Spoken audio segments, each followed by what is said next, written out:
Welcome to the Tech Egg. Don't get scrambled. Enjoy the video. You begin by signing into your Namecheap account because you need access to domain controls. Once signed in, go straight to the dashboard.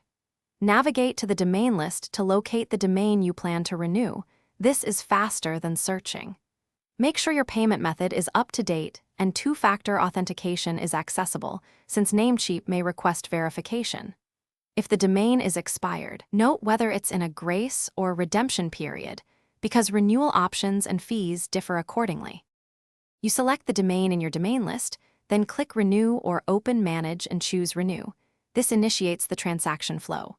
Pick the renewal term, 1 year or multi-year, because longer terms often save time and sometimes money.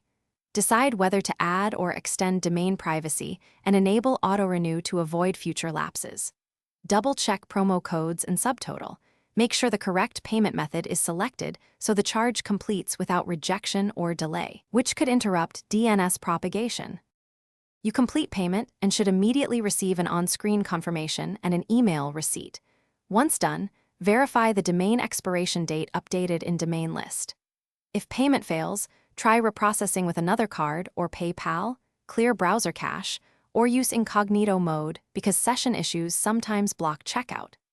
If the domain was in redemption and renewal didn't apply, contact Namecheap support with your domain name and transaction ID. This prevents accidental deletion and clarifies extra redemption fees.